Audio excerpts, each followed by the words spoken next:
Buenas tardes, mi nombre es Tyron Achuri, soy profesor de Filosofía de la Universidad Nacional Abierta y a Distancia en Colombia, magíster en Educación y actualmente doctorando en Psicología de la Universidad de Baja California en México. El tema que hoy voy a presentarles se refiere a las ideas de autonomía y alienación desde una perspectiva de análisis de la filosofía de la tecnología, que podríamos llamar tecnología social. La relación entre el ser humano y sus constructos sociales se constituyen en un abigarrado complejo de procedimientos socioculturales, de procesos normativos y protocolos conductuales desde los cuales se obtienen determinados resultados previamente calculados referidos al comportamiento individual y colectivo. Tales procedimientos desde el ámbito de la política, de la moral y la economía se despliegan desde las instancias de poder, se perfeccionan con la práctica y la repetición, y su manejo cotidiano se establece como habilidades y destrezas institucionales que devienen control social, implementación de técnicas de manipulación y aconductamiento de los individuos, pero también del colectivo social,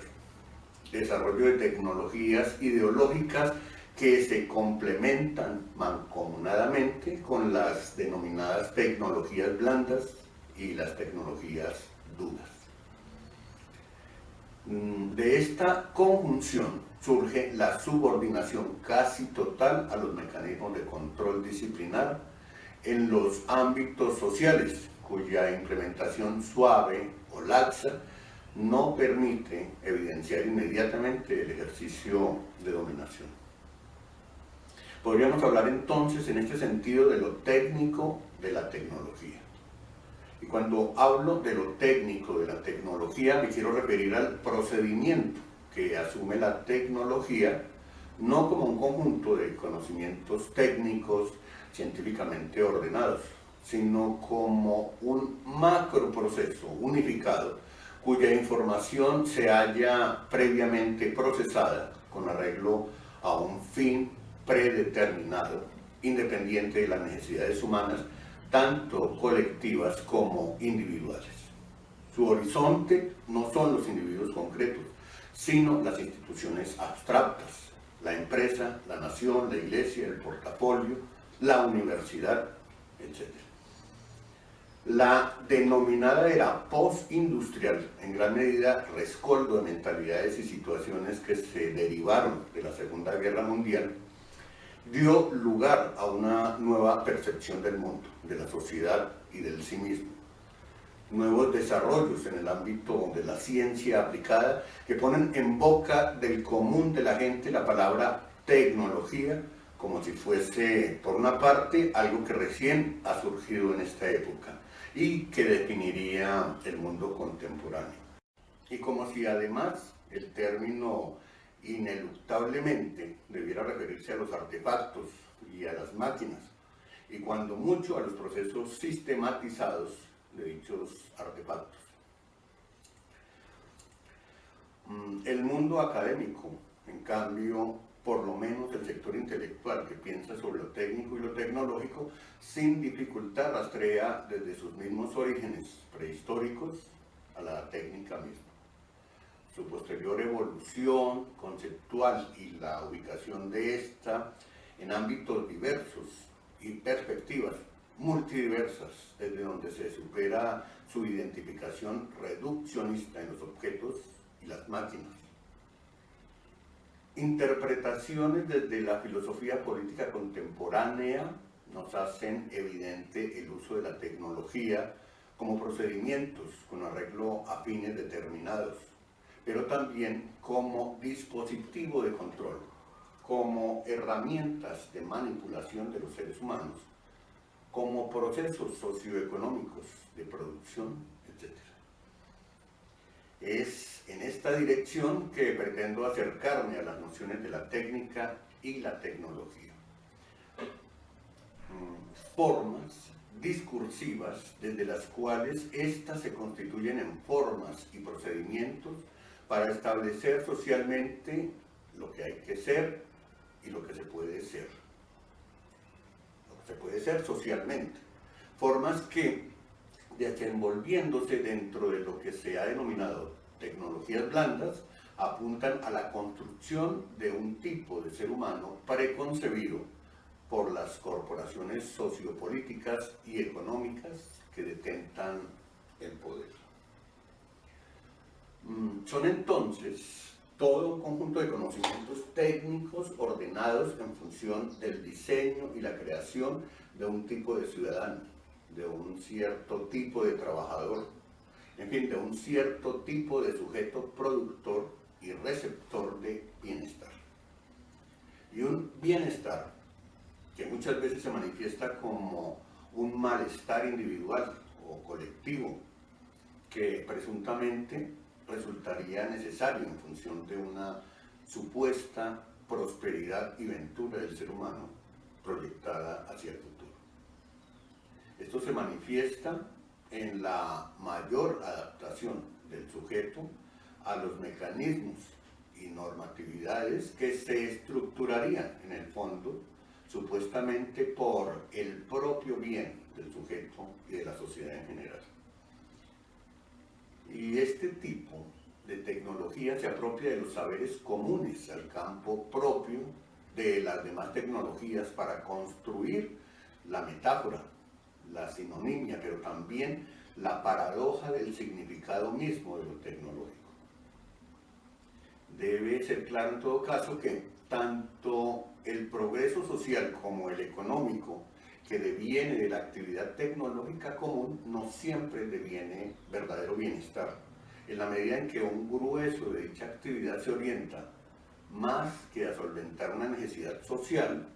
a soportar y consolidar las expectativas económicas de quienes se lucran de esa misma actividad. Es decir, a alimentar la insatisfacción y luego el deseo que solo se resuelve coyuntural y momentáneamente en el consumo, ciclo que se repite una y otra vez. Con todo, debe ser claro que lo que aquí propongo como interpretación de lo que denomino tecnología social no es de ningún modo un discurso contra la técnica y la tecnología, sino más bien para evidenciar una dirección que se ha venido tomando y que cada vez más invierte el sentido, de modo que en lugar de estar lo técnico y tecnológico al servicio del ser humano, pareciera que por el contrario el ser humano se subordina más al imperio de lo técnico y lo tecnológico. La tecnología, por ejemplo, puede ser usada para proteger el medio ambiente, pero es muy evidente que ha sido usada y durante mucho tiempo se seguirá usando para degradarlo. O con otro ejemplo, la tecnología puede ser usada para evitar el agotamiento o degradación de los recursos naturales, pero lo cierto es que se usa de modo desproporcionado en la explotación salvaje y a destajo con miras al lucro individual y no tiene perspectivas biosociales. Y sin embargo, puesto que de lo que se trata es de desarrollar un discurso en torno a la técnica, dejamos en claro que compartimos plenamente lo dicho por Heidegger, según lo cual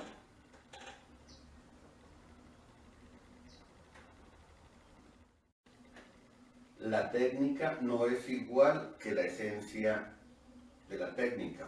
La esencia de la técnica no es en absoluto algo técnico. Y es que, aunque Heidegger coincide en principio con el discurso común de identificar a la técnica como una relación de medios y fines en el marco de un quehacer humano instrumental,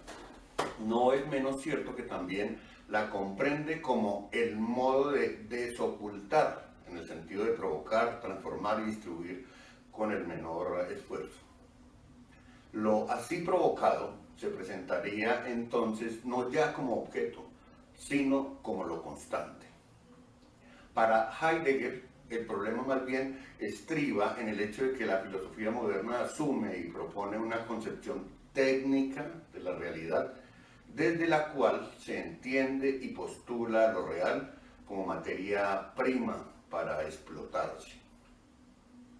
Materia disponible, cuyo contenido único es precisamente esa disponibilidad que desde la administración y el cálculo nos muestra el mundo como simple y puro medio instrumental,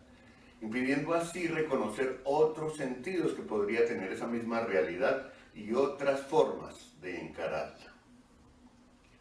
Y con esto entendemos que Heidegger denuncia el peligro de un mundo construido desde la técnica y la tecnología para el sometimiento del mismo hombre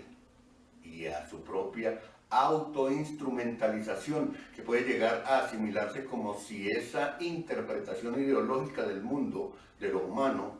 como mundo de lo técnico y tecnológico, fuera el ámbito natural del ser humano. En cierta forma, una coincidencia en el diagnóstico con Montfort y las denominadas por él tecnologías autoritarias, o con su idea de la megamáquina como instrumento de manipulación, subordinación y dominio del sentido de la vida humana. Al respecto, este autor nos dice lo siguiente: de acuerdo con el panorama habitualmente aceptado de la relación entre el hombre y la técnica, nuestra época está pasando del estado primigenio del hombre, marcado por la invención de armas y herramientas con el fin de dominar las fuerzas de la naturaleza, a una condición radicalmente diferente en la que no solo habrá conquistado la naturaleza, sino que se habrá separado todo lo posible del hábitat orgánico. Con esta nueva megatécnica, la minoría dominante creará una estructura uniforme, omniabarcante y superplanetaria, diseñada para operar de forma automática, en vez de obrar como una personalidad autónoma y activa. El hombre se convertirá en un animal pasivo y sin objetivos propios,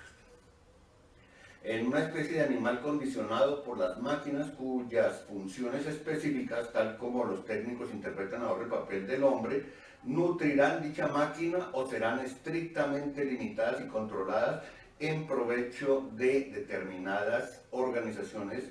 colectivas y despersonalizadas.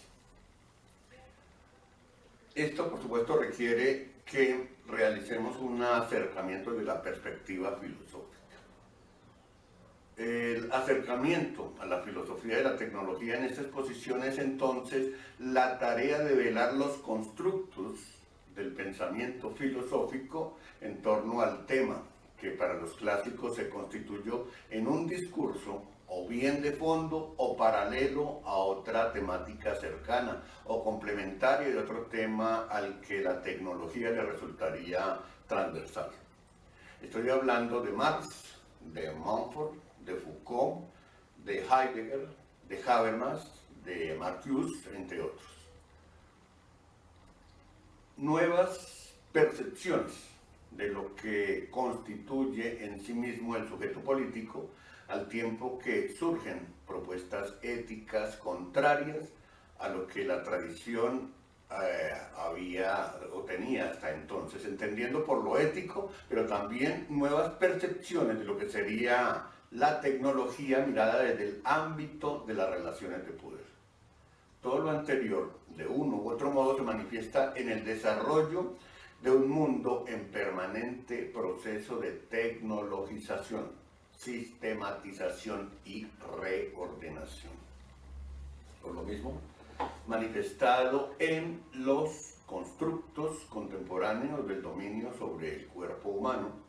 como huella, como signo, pero también como evidencia de la convulsión espiritual y material a la que se haya abocado.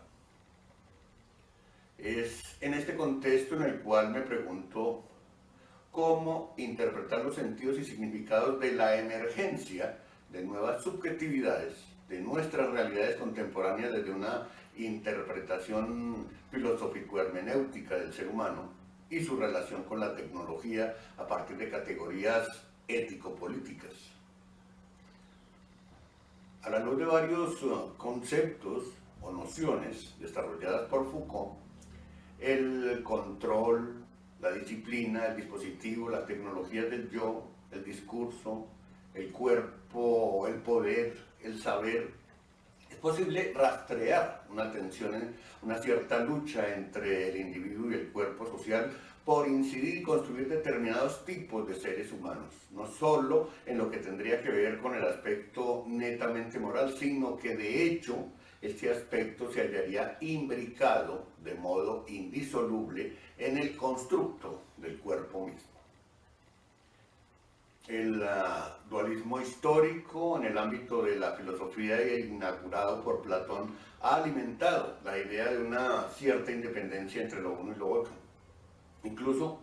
desde posturas psicologistas, el cuerpo humano ha sido fragmentado en múltiples partes que en apariencia podrían ser considerados de modo independiente. Por ejemplo, el aspecto psíquico, el aspecto físico, el aspecto espiritual, el aspecto motriz, el aspecto afectivo, el aspecto social, el aspecto intelectual, etcétera, etcétera. Todo ello tratado en mayor o menor medida con un cierto supuesto de independencia de departamentos. Cabe entonces la pregunta crítica en torno a los procesos y procedimientos sociopolíticos que han posibilitado esta concepción de hombre fragmentado en compartimentos, así como el interrogarse por el actual estatuto del ser humano en su relación con el mundo natural, con el ente social y por supuesto consigo mismo.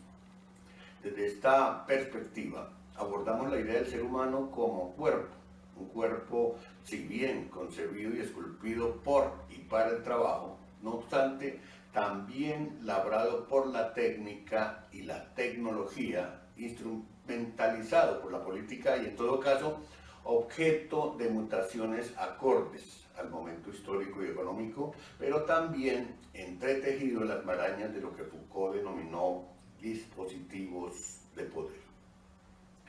En Vigilar y Castigar, Foucault nos hace evidente muy diversas formas como el poder se apresta a ordenar, controlar, educar y adiestrar los cuerpos, ejercicio que no tendría otro fin que dominar al espíritu mismo de los individuos. Toda una serie de técnicas cuyo conjunto podemos asimilar a la idea de dispositivo que se propone seleccionar, sopesar, controlar, redireccionar el comportamiento a través del doblegar del cuerpo.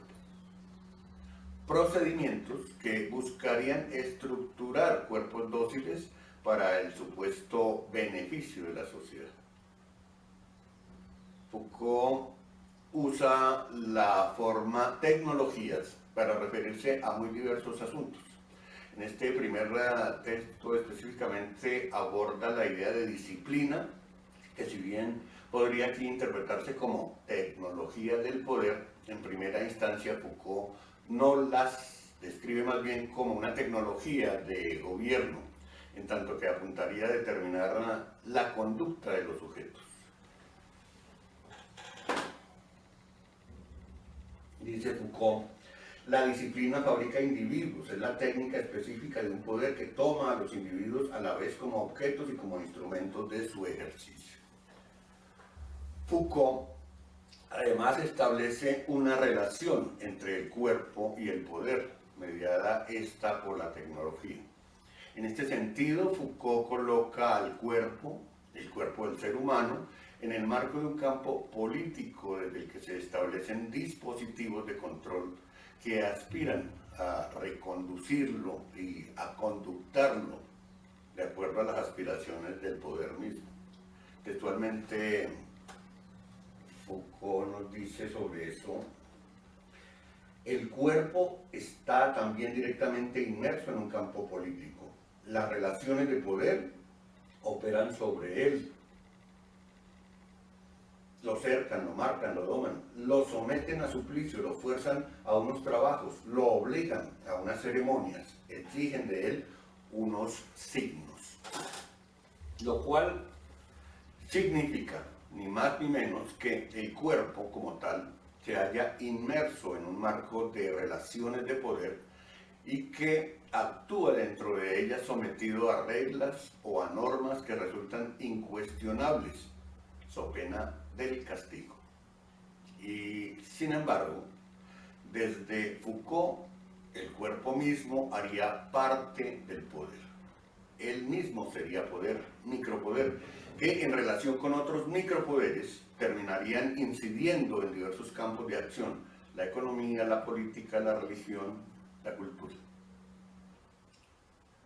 Igualmente, Foucault nos muestra cómo el cuerpo habría sido asumido en principio como un instrumento de producción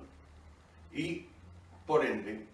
como objeto de dominio y sumisión en el marco de las relaciones sociales.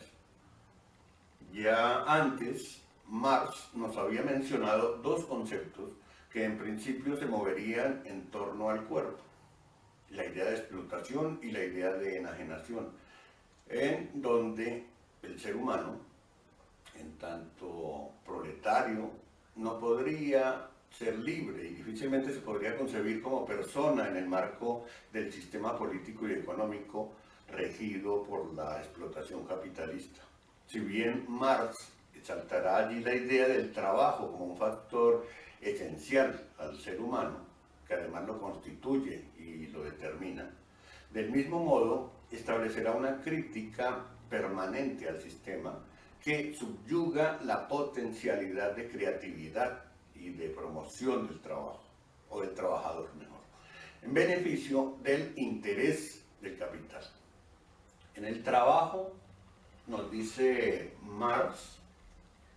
el trabajador no se afirma, sino que se niega, no se siente feliz, sino desgraciado, no desarrolla una libre energía física y espiritual, sino que mortifica su cuerpo y arruina su espíritu. Por eso, en principio, el trabajador solo se sentiría bien centrado en sí mismo, fuera del trabajo, mientras que en el trabajo mismo estaría fuera de sí, enajenado. Está en lo suyo cuando no trabaja, y cuando trabaja no está en lo suyo. Su trabajo no es así voluntario, sino forzado, trabajo forzado. Por eso no es la satisfacción de una necesidad, sino solamente un medio para satisfacer sus necesidades fuera del trabajo. Así, él se relaciona con su actividad como con una actividad no libre. Se está relacionando con ella como con la actividad al servicio de otro, bajo las órdenes, la compulsión y el yugo de otro. Igualmente, en el Capital, Marx nos mostrará cómo la división capitalista del trabajo busca producir más mercancías con la misma cantidad de trabajo, abaratarlas para venderlas mejor y aumentar la acumulación del capital. En este sentido, la estructura del sistema capitalista, en su forma de operar y de manejar el trabajo como parte de un engranaje en el sistema de producción, en realidad instituye una tecnología en donde el trabajador no es más que una herramienta, manipulada por quienes detentan el capital. La división capitalista del trabajo, al poner el énfasis en la cantidad y el valor de cambio, convierte al trabajador, según Marx, en engranaje del sistema, pero también en mercancía. A esto se refiere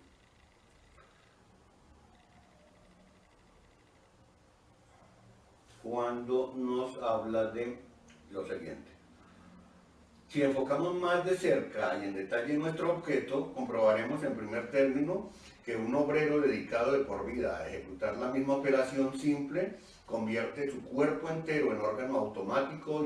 y unilateral de dicha operación, y que por eso emplea en ella menos tiempo que el artesano, que efectúa alternativamente toda una serie de operaciones. Pero el obrero colectivo combinado, que constituye el mecanismo vivo de la manufactura, se compone tan solo de esos obreros parciales y unilaterales. En este sentido, es claro que en esta ponencia o esta presentación estoy apuntando a reconocer las diversas relaciones sociales contemporáneas que, mediadas por el desarrollo de la tecnología y la ciencia, devienen un cierto tipo de construcción del cuerpo, en principio subordinado a los constructos contemporáneos socioculturales de la sociedad. Y en la misma ruta, para retomar el análisis de estas inquietudes de Marx, en el siglo XX revisamos desde la denominada Escuela de Frankfurt otros ángulos de análisis teórico que ahondan la temática expuesta, entre ellos Marcuse y Habermas. El desarrollo de la crítica de Marcuse en el ámbito de la tecnología parte de la crítica a la idea de Max Weber, idea según la cual la tecnología en sí misma sería neutra ideológicamente, además de que esta sería en sí misma un modelo metodológico para el desarrollo de las ciencias sociales mismas.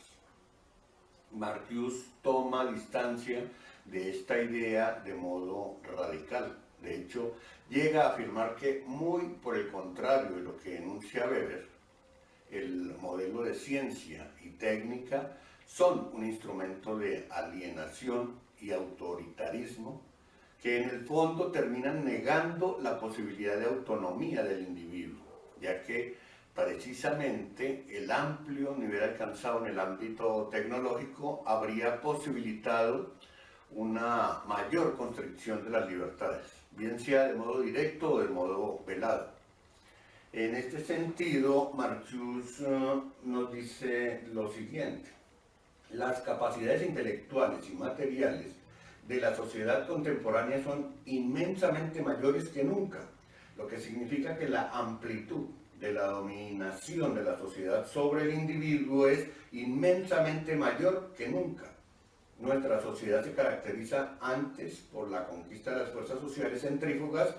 por la tecnología, que por el terror, sobre la doble base de una abrumadora eficacia y un nivel de vida cada vez más alto. Por su parte, en Ciencia y Técnica como Ideología, Habermas nos dice, distanciándose de la posición de Marcuse, que de lo que se trata más bien es de establecer una nueva forma de estructurar la relación entre técnica y política. En efecto, según Habermas, la ciencia y la técnica se han podido convertir en ideología dominante en la medida en que se ha asumido que éstas tienen por función dominar y controlar el mundo de la naturaleza, pero por extensión también habrían terminado por constituirse en un instrumento de dominación del mismo hombre. De tal modo que los problemas políticos terminan por entenderse como problemas técnicos. La distinción que Habermas nos muestra entre la política y el trabajo justamente se refiere a ese predominio cada vez mayor de la acción racional con arreglo a fines, por sobre la interacción comunicativa, que es lo que él propone, lo cual se produce en razón a que la ideologización de la técnica y la ciencia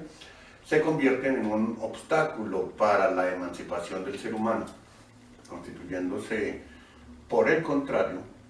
en instrumento de coacción y anulación de la libertad en el ámbito del desarrollo del trabajo mismo, precisamente porque ya no se trataría de un asunto político, sino de un asunto puramente operativo y administrativo, un asunto técnico, dice Habermas. Y a ello apunta cuando Habermas nos dice lo siguiente: la alternativa a la técnica existente, el proyecto de una naturaleza como interlocutor en lugar de como objeto, hace referencia a una estructura alternativa de la acción, a la estructura de la interacción simbólicamente mediada, que es muy distinta de la de la acción racional con respecto a fines. Pero esto quiere decir que esos dos proyectos son proyecciones del trabajo y del lenguaje, y por tanto proyectos de la especie humana en su totalidad y no de una determinada época, de una determinada clase o de una situación superable. Para Habermas es claro que el dominio predomina del discurso positivista de la ciencia y la técnica y se constituye en una real falta de autonomía frente al trabajo, a la par que esto coadyuva al desarrollo de un materialismo consumista con implicaciones adormecedoras respecto a la posibilidad en sociedad de participación en la toma de decisiones fundamentales en la política. De alguna manera, el rumbo actual de la ciencia y la técnica apuntaría al detrimento de la autonomía. Tecnología social y autonomía. No obstante, esta evidente subyugación progresiva de lo que podemos denominar ideología de la tecnología, es importante anotar que el dominio absoluto sobre el comportamiento del ser humano aún continúa siendo solo un sueño de los pensamientos más totalitarios. Aun cuando la física, la química y la matemática tratan de abarcarlo todo, siempre quedan los intersticios por donde se cola el arte, la literatura, la música y la filosofía prohumanista. Recordemos una frase de Rosales, quien en un análisis de lo que sería la filosofía de la tecnología en Popper nos dice lo siguiente: los productos de la tecnología contemporánea, teorías, sistemas y procesos tecnológicos, difícilmente son concebibles con independencia de una red global compuesta por sistemas económicos, políticos, culturales, etc. Respecto a ellos, la tecnología es factor que a un tiempo moldea y es moldeada, que impacta y es impactada por el amplio surtido de intereses que alienta o constriñen, pero que eventualmente también se ven influidos por su radio de acción. Esto para decir que el sentimiento emancipatorio que impulsa la defensa de la autonomía y libertad del ser humano nunca deja de ofrecer resistencia, a la par que no se pierde de vista el hecho concreto de que la tecnología debe estar al servicio del hombre y no al revés, y que la percepción del mundo no se agota en una visión tecnologizada de la vida. Ya sobre eso nos había advertido Heidegger, quien, retomando una idea expuesta antes en la pregunta por la técnica, nos recuerda que la esencia de la técnica y de las ciencias modernas, en su despliegue, en tanto que ser manifiesto en todo lo presente, existencias, reservas, pero también mercancías, a la par que nos señala cómo ese despliegue se constituiría en un peligro para lo existente en la medida en que es reducido a un gran almacén de mercancías, al tiempo que reduce al hombre a ser tan solo un consumidor. Es decir, que el ser humano, en el modo mismo como se relaciona con la técnica, se está jugando su propia existencia, en la medida en que, además de ser consumidor, se convierte él mismo en mercancía. Pero precisamente el darse cuenta de ello es lo requerido para salvaguardar su propia esencia y la esencia del ser.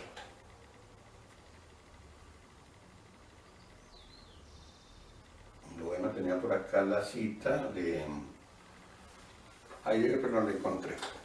Es el momento de recordar ese fraccionamiento del que nos habla Foucault referido a los tipos de tecnología que existirían.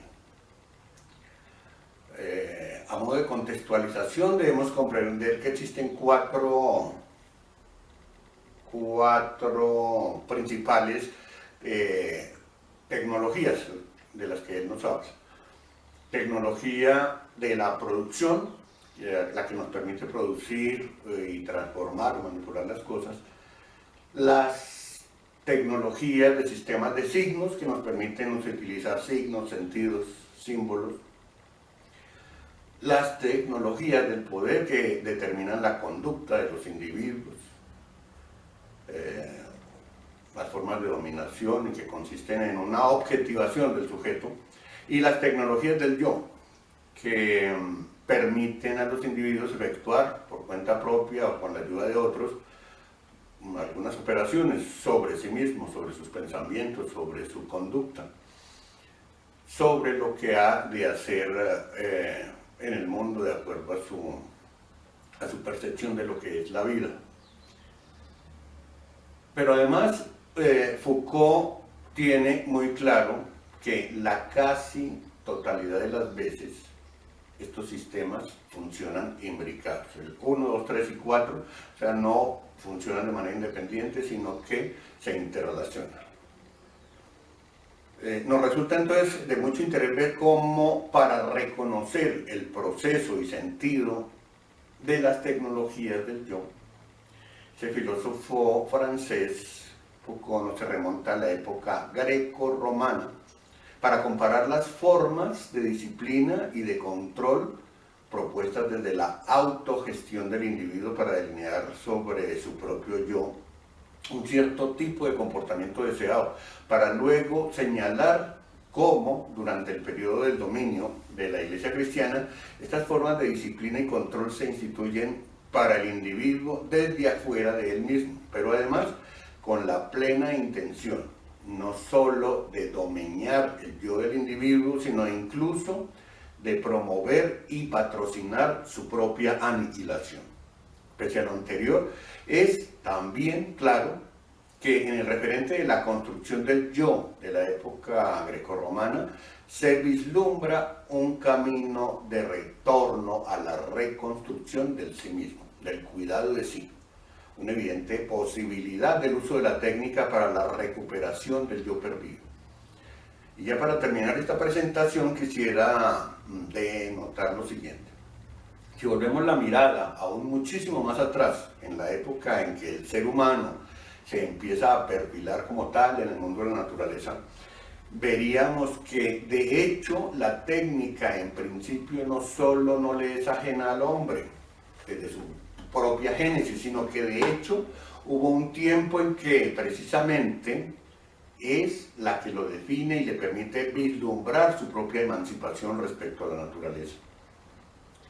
Esa es la idea que igualmente se colige del texto de Engels, donde se nos invita a suponer que la mano del hombre en principio fue la primera herramienta de la que éste dispuso para controlar y literalmente manipular su entorno, acomodando ese entorno a sus necesidades. Por lo mismo, en cada ejercicio realizado como inventiva o creación, la técnica sería el resultado de la efectividad del uso y de su posibilidad de enseñanza como repetición. Ejercicio que indudablemente instituía la técnica misma, a su esencia, como emancipadora del mundo de lo natural. En resumen, con todo lo dicho, se hace explícito que la vuelta a la esencia de la técnica no solo es posible, sino que en estos tiempos de alienación pura cada vez se evidencia más necesario. Y bien, eso sería todo por ahora. Muchas gracias.